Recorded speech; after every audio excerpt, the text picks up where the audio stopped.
지난 10월 성남시청에 공문이 접수됐습니다. 감사원의 자료 제출 요구였습니다.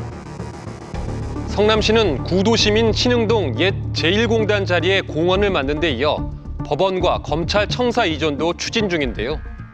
관련 자료를 내라고 한 겁니다. 정기감사 기간도 아니어서 좀 이례적이었다고 합니다. 제1공단 공원화 이거 관련해갖고 자료 요구한 거는 있다. 자료 요구는 10월 28일 날 있었다고 하네요. 자료 요구가 좀 많았나 봐요, 여러 가지. 자료를 많이 달라고 했다는데 무슨 일이었을까요? 먼저 올해 5월 완공된 근린공원 2,762억 원이 들어갔습니다. 대장동 개발로 성남시가 올린 수익 5,500억 원에서 나온 돈입니다. 당초 2012년 계획 당시엔 대장동 개발과 동시에 진행될 예정이었는데요.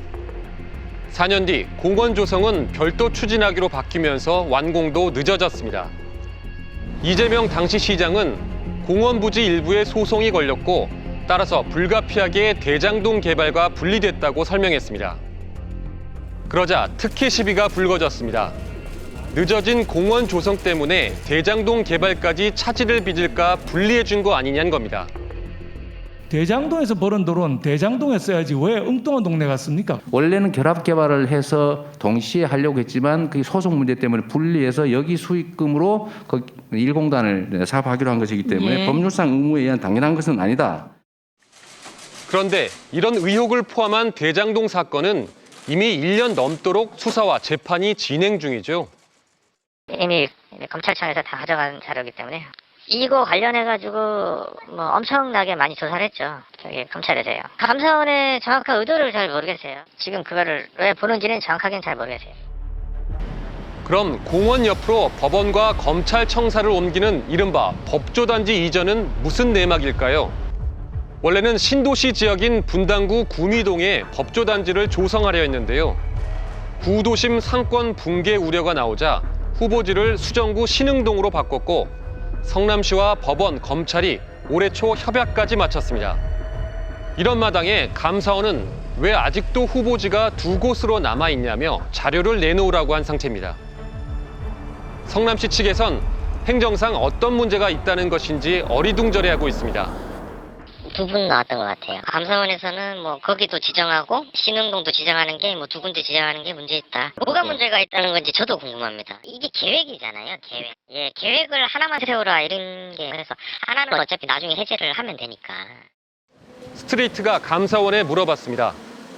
공원 분리 개발과 법조단지 이전, 이들 사안에 어떤 문제가 있냐고요. 감사원은 재판 중이어도 감사는 할 수 있다. 하지만 감사 사항은 밝힐 수 없다고 했습니다. 문재인 정부의 화력을 집중하다 한동안 잠잠한 듯 싶었던 감사원. 취재해보니 요즘엔 이런 일들을 하고 있었습니다. 이제 야당 대표로 관역을 바꾼 걸까요? 현 정부 들어 끊이지 않는 감사원의 이른바 정치감사, 표적감사 논란이 다시 불붙고 있습니다. 헌법상 독립기관이라는 감사원의 위상마저 흔들리고 있는데요. 감사원을 이대로 둬도 되겠냐는 우려가 커지고 있습니다.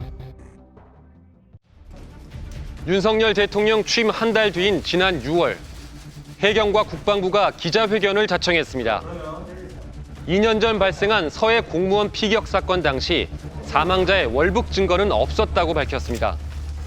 문재인 정부 때의 발표를 완전히 뒤집은 겁니다. 피격 공무원 월북 등 여러 가능성을 열어두고 현장 조사와 국제사법 공조 등 종합적인 수사를 진행했으나 월북 의도를 인정할 만한 증거는 발견하지 못했습니다. 입장을 바꾼 해경의 발표 이튿날, 감사원은 감사 착수를 발표했습니다. 그 다음 달에는 국가정보원이 관련 첩보 보고서 등을 무단 삭제한 혐의로 박지원, 서훈 전 원장을 고발했습니다. 이후 검찰의 압수수색이 이어졌고요. 10월에는 감사원이 다시 등장합니다. 관련자들의 피의 사실을 자세히 적은 검찰 공소장 수준의 중간 감사 결과를 발표했습니다. 전직 국정원장과 국방장관 등 전현직 공무원 20명에 대해 검찰에 수사를 요청했습니다. 이후 서욱 전 국방장관이 구속됐다 풀려났고요. 서훈 전 청와대 안보실장은 구속 기소됐습니다.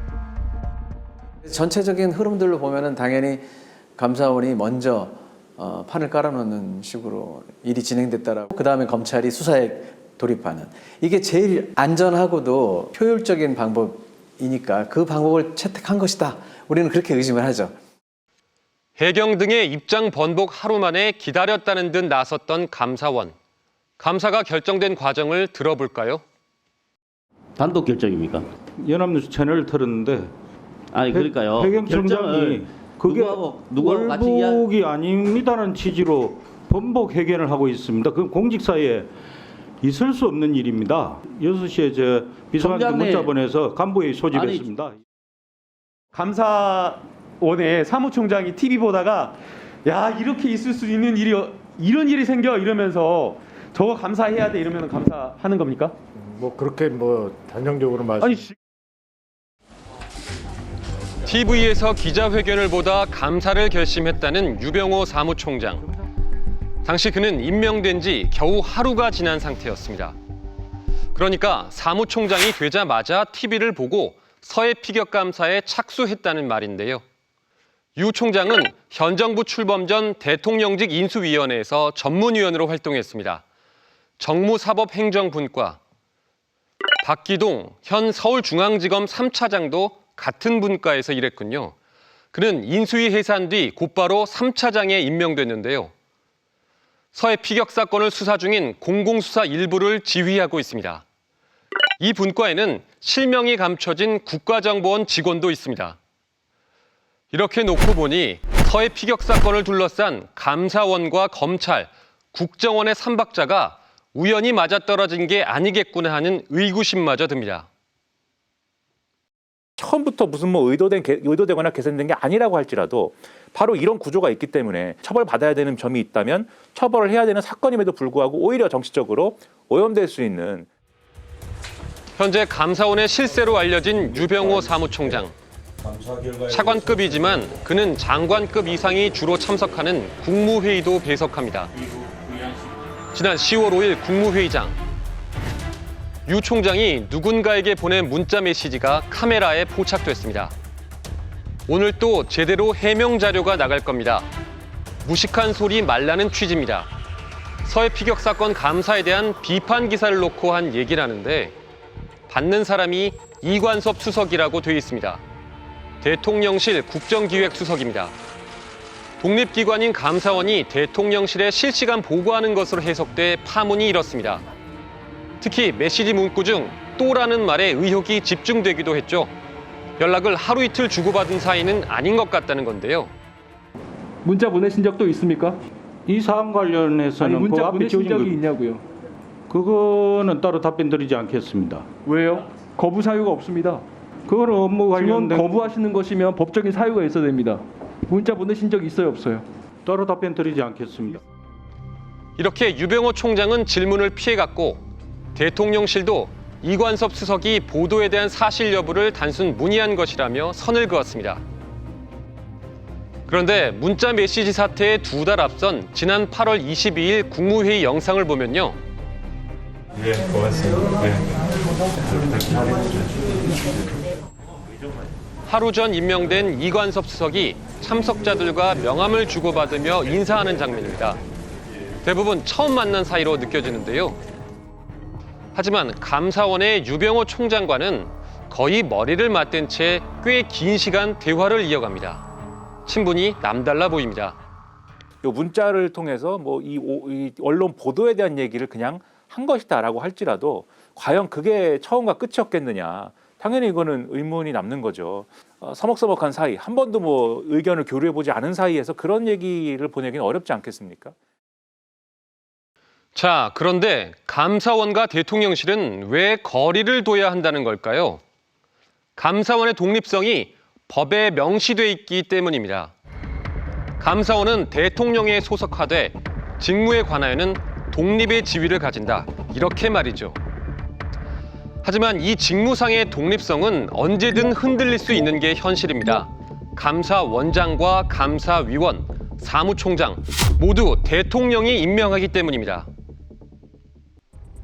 정권의 입김에서 자유롭기 어렵다는 의미죠. 문자 메시지 파문을 일으킨 유병호 총장은 지금도 국무회의에 배석하고 있습니다. 독립기관의 위상에 걸맞지도 않을 뿐더러 정치적 논란마저 부를 수 있다는 지적입니다. 현 정부 들어서 전 정권에 임명됐던 사람들 중에 방통위원장, 권익위원장 참여했던 사람들에서 참여 못 시킨단 말이죠. 그래서 약간 정파적 성격도 있는데 거기 가서 자칫 들으면 그렇게 오해될 여지가 있잖아요. 더 심각한 문제는 감사원 내부에 있습니다. 최고 의사결정기구인 감사위원회마저 식물조직으로 전락했다는 비판이 거셉니다. 무슨 말일까요? 감사위원회는 감사원장을 포함한 7명의 위원으로 구성되는데요. 감사원 업무의 공정성을 확보하기 위해서 두고 있는 게 바로 감사위원회 제도입니다. 즉 4명 이상의 감사위원이 찬성해야 감사원의 주요 업무와 관련해서 의결이 되는 것이죠. 감사위가 의결하는 16가지 사항 중 핵심, 이른바 주요 감사계획입니다. 감사원은 1995년 감사원법 개정 이래 주요 감사계획을 연간, 하반기 업무계획으로 해석해 운영해 왔다고 합니다.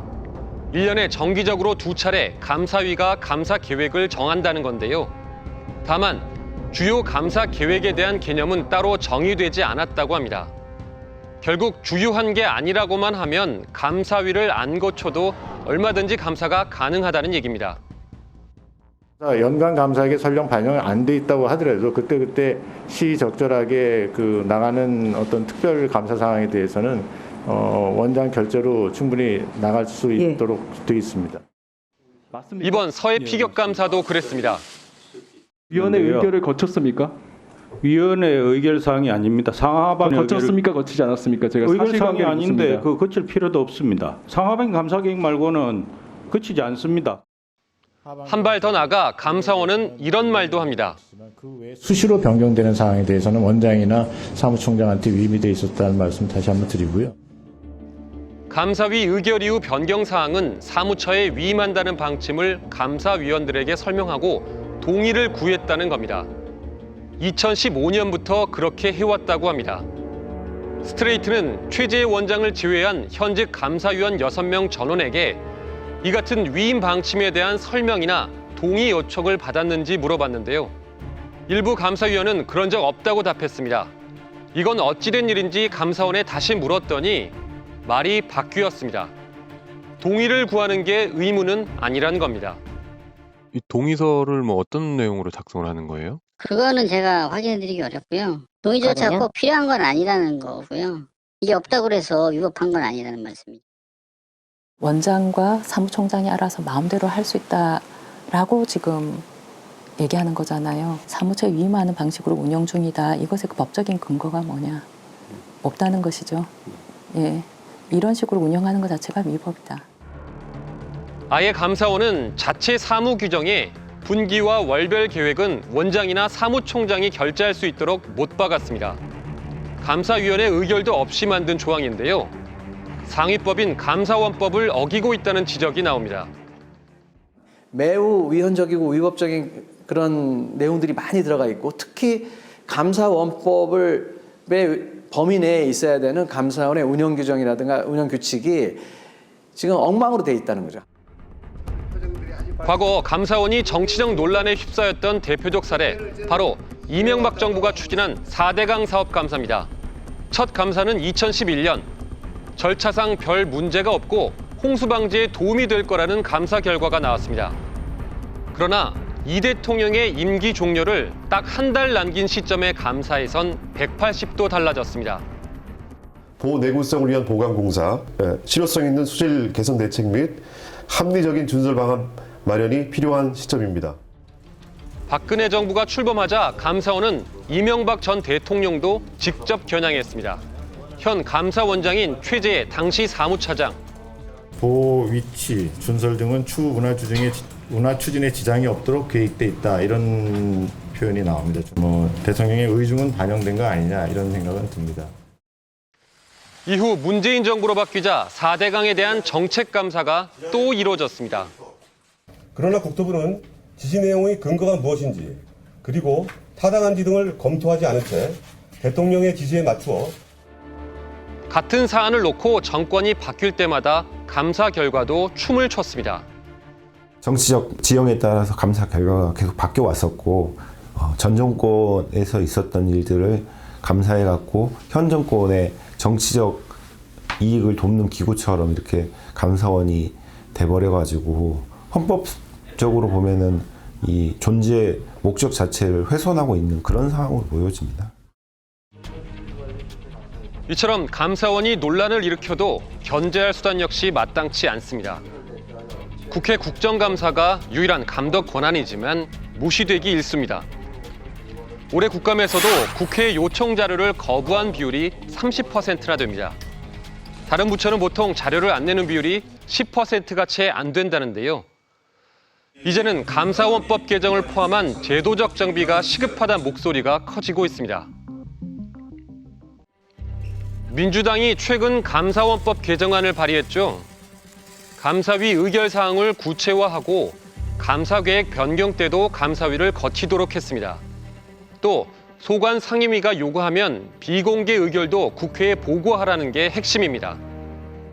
그 감사원법의 헌법이 정해놓은 정치적 중립성, 독립성의 역할을 다 못하고 있다는 게 그런 면에서 제도 보완이 시급하다. 하지만 근본적으로는 헌법을 손질해야 한다는 의견도 나옵니다. 감사원을 대통령 소속에 두는 게 문제란 겁니다. 2년 전 감사원 산하 감사연구원조차 감사원이 대통령 소속 기관이라 직무 독립성이 취약하다는 연구 용역 결과를 발표했습니다. 정권도 교체가 될 수 있고 진보 보수가 왔다 갔다 하겠지만 계속 끊임없는 이 악순환이 되면서 우리 국민들만 피해를 본단 말이죠. 정의로운 국가를 위해서 이제는 거기서는 벗어날 때가 되지 않나. 그래서 그건 헌법 개정이고요. 헌법상은 뭔가 조직을 대통령에서 떼어내는 것도 한번 생각해 봐야 된다. 경제협력개발기구 OECD 34개국 가운데 32개국은 최고 감사기구가 법원처럼 독립기관이거나 의회 소속입니다. 행정부 소속인 곳은 한국을 포함해 두 나라뿐입니다. 그마저도 다른 한 곳인 스위스는 권한이 분산된 내각제 행정부 소속입니다. 제왕적 권력의 대통령이 손에 쥔 감사원. 이젠 국격의 문제이기도 합니다.